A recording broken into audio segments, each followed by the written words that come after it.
Robin, great to talk to you. Thanks for spending this time at Productronica with me. I wanted to start by talking about the recent times we've been through. There have been huge disruptions, both in the semiconductor industry, which we're feeling at the moment, but also in the EMS and surface mount technology industry. How do you deal with those as a business, and how do you kind of maintain this push to constantly move forward? Thank you. Now, the industry by itself never stands still, right? It continues to move on to new things, new packaging requirements. So we there are a few things that we need to do to keep pace, with the industry transformation. Actually, if you look at the last few years, it's really a confluence of factors affecting the industry. All right. First, we have the COVID, and then we have the all the trade tensions, in the world, and those geopolitical tension as well. So you can imagine it puts a lot of a strain on the semiconductor industry, which is really at the center of everything at this point in time. Now, internally, there are a few things that we are focused on. I think one is how do we keep abreast of what's going on in the industry? So I think ASMPT as a whole, whether it's semi or SMT, we are very good at really engaging our customers, really understanding, what's in the mind, what's the roadmap. So close engagement is definitely one area that we focus a lot, especially in this kind of what we call VUCA world at this point in time. Secondly, you can imagine we have more than 11,000 employees, the last count. So how do we get these highly talented, motivated individuals, work together as a unified team towards a strategy that we have laid out for the next 5 to 10 years. So how do we get all these people moving in the same direction? So a lot of focus and effort has been trying to get them to work together, having a unified process, more process-oriented way of working rather than depending on individuals. Yeah. Right. So I think these are some of the examples I can quote you, how we are trying to steer, the company towards the direction. Yeah, and you talk about some really interesting disruptions. I think geopolitics has become huge, and we're seeing government incentives play a role in that. And that's something you as a business have got to be very agile and think about all the time. But obviously the influence from the customers is large, and there are various sectors that are having more or less influence at the moment. We see things going on in the EV market and various other markets. What are the kind of customer influences that are really impacting you at the moment? Yeah, you mentioned EV.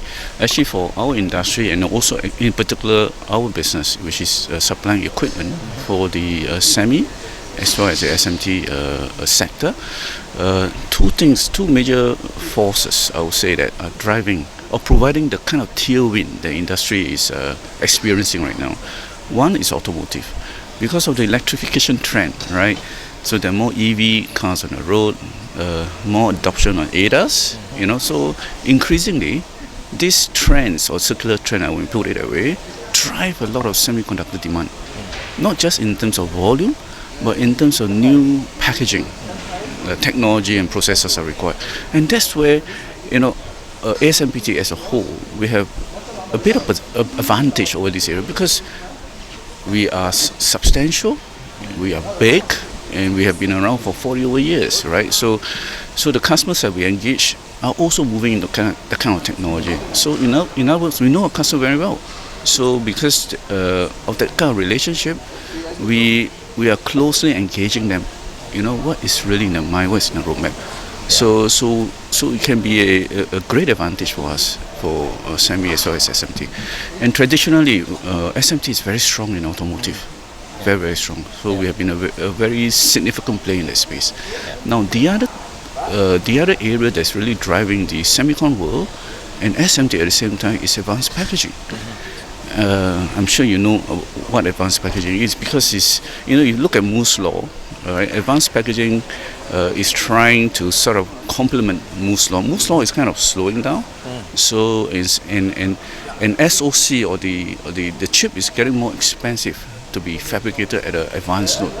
So the engineers of the semiconductor came up with a brilliant idea. So why don't they, they fabricate different kind of chips at different nodes for economic reason, and then use advanced packaging tools, whether it's semi tools or whether it's SMT tools, and pack them as close as possible. So that plays into our strength because we are one of the biggest players in terms of advanced packaging SMT.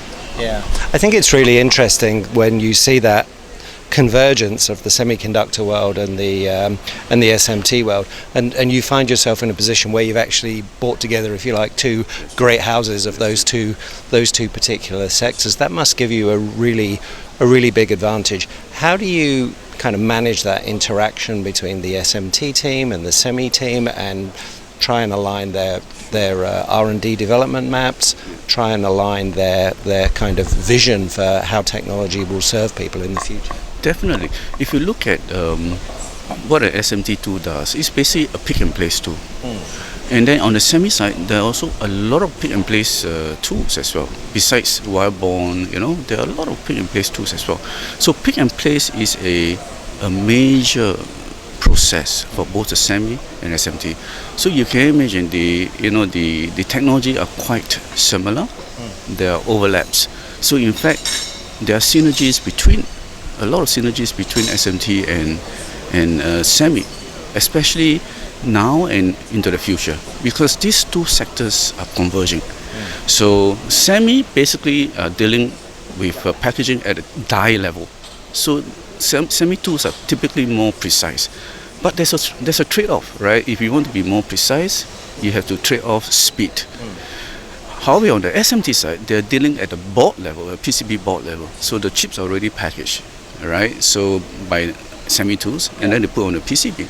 So from that perspective, they can trade off accuracy, but it's very high speed.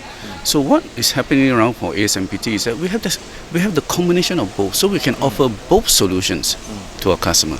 Different teams, of course, but both solutions. So it's up to the customer to choose, right? So if they want speed, they'll go for SMT tools. They want accuracy, they can take our semi tools. That's right. And both can be used, for example, for system and package. Both tools can be used either separately or as a combination.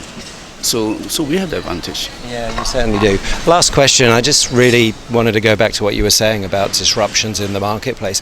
Alongside that, we have the obviously cyclical base of things like the semiconductor equipment market, trends in terms of the economy and stuff like that. So when you look at 2024 and you look at the strengths you bring to the market, how do you feel about that? How optimistic are you about continuing your growth, continuing the digital transformation that you're enabling for your customers? Very optimistic. If you look at the recent advent of AI technology, it's one good example.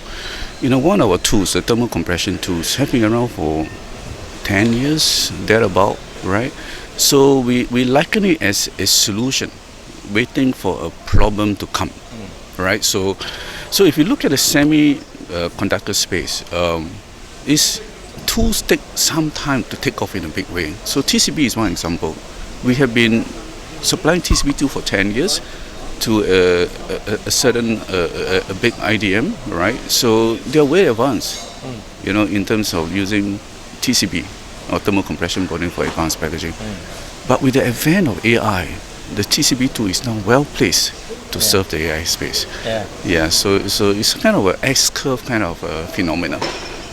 So if you look past the other technologies like mass reflow and all that, it also takes some time for the mass reflow to take off.